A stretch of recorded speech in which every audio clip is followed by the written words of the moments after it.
ఒక్కళ్ళే చదివితే మొత్తం ఒక్కళ్ళే చదివేసి మొత్తం ఒక్కళ్ళే మర్చిపోతారు. సో గ్రూప్ డిస్కషన్స్ లేకపోతే ఒక మంచి టీమ్ని మీరు ఫామ్ చేసుకోగలిగితే, ఫర్ ఎగ్జాంపుల్ ఫస్ట్ చాప్టర్ నేను చదువుతాను, సెకండ్ చాప్టర్ నువ్వు చదువు, థర్డ్ చాప్టర్ నువ్వు చదువు, అందరూ ఒక టైంలో గ్యాదర్ అయ్యి ఇంపార్టెంట్ పాయింట్స్ అన్నీ డిస్కస్ చేసుకోవడం, లేకపోతే రివ్యూ చేసుకోవడం, రివిజన్, ఇలాంటివన్నీ చేయగలిగితే మంచి స్టడీ పార్ట్నర్ని చూస్ చేసుకోండి. కొంతమందికి పోటీ ఉంటే కానీ చదవరు. వాళ్ళొక్కళ్ళే నేను సోలో అనుకుంటే ఇంకా నా బ్రతుకు నా ఇష్టం అన్నట్టు ఫీల్ అవుతారు. ఎదుటి వాళ్ళు ఎవరైనా కొంచెం బాగా చదువుతున్నారంటే వీళ్ళు ఇంకా బాగా చదివేస్తారు, ఎందుకంటే వాళ్ళకి ఎక్కడ ఎక్కువ మార్కులు వచ్చేస్తాయో అని.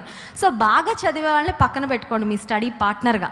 కొంతమంది ఎలాగంటే మరి చదువు మీద ఇంట్రెస్ట్ లేని ఫ్రెండ్స్ని పెట్టుకుంటారు పక్కన.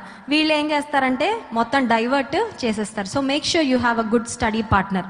7th పాయింట్ ఏంటి అంటే, మీరు గుర్తుపెట్టుకోండి, మీరు చదువుకున్న చదువుకి తర్వాత ఫ్యూచర్లో ఒక రివార్డు ఉంటుంది.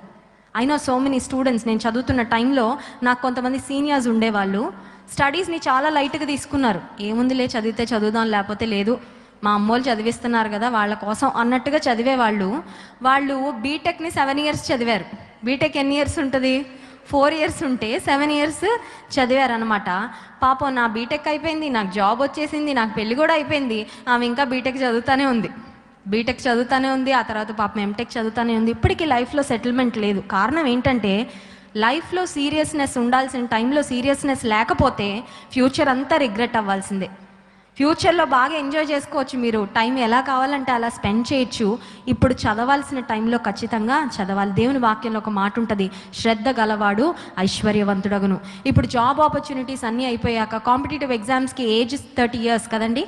I think for most of the competitive exams 31వ సంవత్సరం 31st birthday జరుపుకున్న తర్వాత ఏదో గవర్నమెంట్ జాబ్ కొట్టేస్తానంటే ఛాన్స్ ఉంటుందా?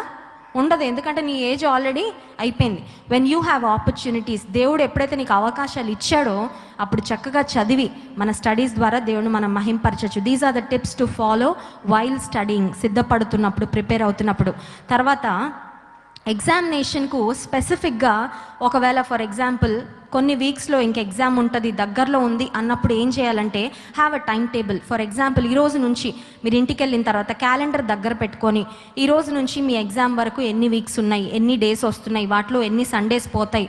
ఫర్ ఎగ్జాంపుల్ ఏదన్నా బర్త్డేసో, పార్టీసో, ఫ్యామిలీ సెలబ్రేషన్స్ ఉంటే ఆ రోజుల్లో మీకు అంతగా చదవడానికి అవకాశం ఉండదు. సో ఎన్ని ప్రాపర్గా మీరు ప్లాన్ చేసుకోగలిగిన డేస్ ఉన్నాయో చూసి ఈ సబ్జెక్ట్కి ఈరోజు అలా ప్రాపర్గా మీరు అలొకేట్ చేసి ప్లాన్ చేసుకొని చదవగలిగితే have a proper time table, సక్సెస్ఫుల్గా మీరు ఎగ్జామ్స్ని మరి రాయగలుగుతారు.